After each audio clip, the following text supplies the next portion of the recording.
Ya, kembali lagi di Desain. Di sini gue mau cerita.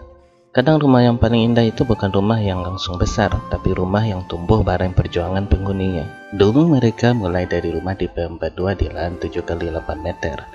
Ruang tamunya kecil, dapur mepet, lagi marahan ngambek, pindah ruangan juga bingung karena 2 langkah udah nyampe dapur. Dan sekarang rumah ini berkembang jadi 2 lantai di lahan 7x16 meter. Lebih lega, lebih matang, dan lebih mencerminkan kehidupan mereka yang ikut naik level.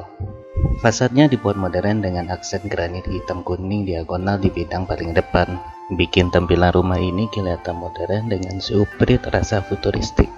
Tapi futuristiknya nggak sampai liar kemana-mana, karena langsung ditahan sama beton expose yang bikin tampilan tetap kalem, tegas, dan nggak kebanyakan ornamen. Rumah ini cocok buat orang dewasa yang udah capek cari validasi. Luarnya kalem, mainnya di dalam. Pada lantai 1 rumah ini, komposisinya dibuat efisien. Carport 2 mobil, akses servis, area open space, taman belakang, dan 1 kamar mandi untuk kebutuhan harian. Masuk dari area depan, carport dibuat muat 2 mobil dengan akses servis di sisi kiri menuju kamar ART dan dapur kotor. Jadi aktivitas rumah tetap rapi tanpa mengganggu area utama. Begitu masuk ke dalam, suasana langsung terasa lega. Ruang keluarga, ruang makan, dan dapur dibuat menyatu konsep open space tanpa sekat masif. Secara visual, desain seperti ini bikin rumah terasa jauh lebih luas dan terang. Interaksi antar penghuni juga terasa lebih dekat karena semua ruang saling terkoneksi. Material lantainya memakai granit hitam glossy yang memberi kesan elegan dan reflektif. Pantulan cahaya di permukaan lantai bikin ruang terasa mewah tanpa perlu banyak dekorasi berlebihan. Tetap stay di sini hingga selesai. Video ini juga sengaja dibuat pendek karena kebanyakan kalian 3 menit udah keluar duluan, padahal rooftop belum, kamar utama belum, cepat banget menyerah. Pantas dia milih yang lain. Makanya rumah ini open space, jadi sebelum kalian keluar minimal sempat lihat dapur dulu. Area belakang juga dibuat terbuka ke taman dan kolam ikan kecil. Karena dulu sang suami hobi mancing, jadi unsur air tetap dibawa masuk sebagai elemen relaksasi.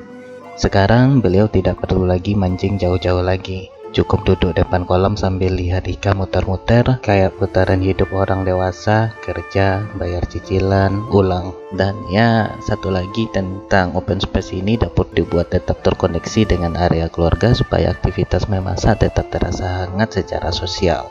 Dan ya, walaupun di sini bisa candlelight dinner, namun setelah menikah foreplay paling romantis itu yang tolong ambilin bawang. Di dekat tangga ada 1 kamar mandi lantai 1 yang posisinya praktis dan mudah dijangkau, fungsional, ringkas, dan tetap rapi mengikuti alur ruang tangga. Pada lantai 2, pembagian ruang dibuat lebih private. 3 kamar tidur, 3 kamar mandi, area cuci jemur, dan rooftop untuk ruang santai.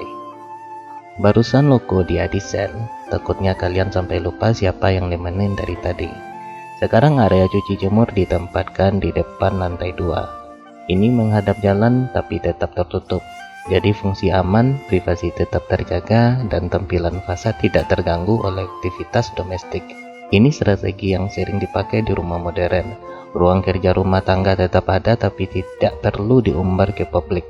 Privasi itu penting, gak semua hal enak dilihatin ke tetangga.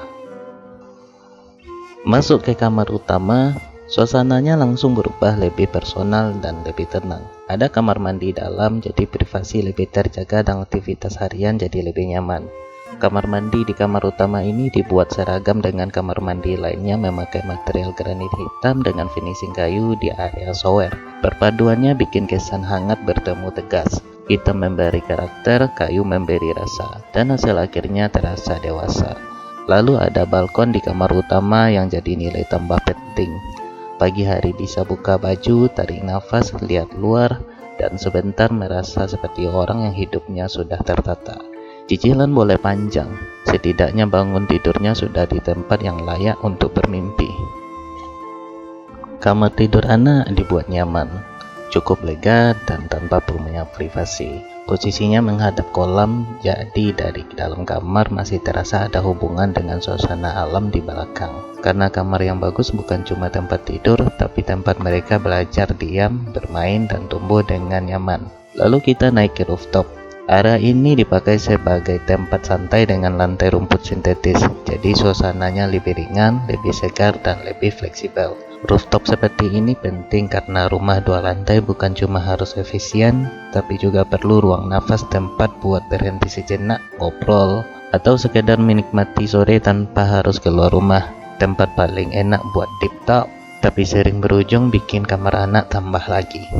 Akhirnya, rumah ini bukan cuma naik dari tipe 42 ke rumah 2 lantai, tapi juga naik kelas dalam cara hidup. Dari rumah sederhana jadi rumah yang lebih matang, lebih lega, dan lebih sesuai dengan perjalanan 2 orang yang dulu mulai dari cukup, lalu membangun lebih dari sekedar cukup. Dan mungkin itu yang paling indah dari desain rumah, bukan saat rumahnya selesai, tapi saat cerita penghuninya akhirnya punya tempat yang pantas untuk tinggal. Dan bagaimana kalian menjalani hingga mewujudkan mimpi kalian.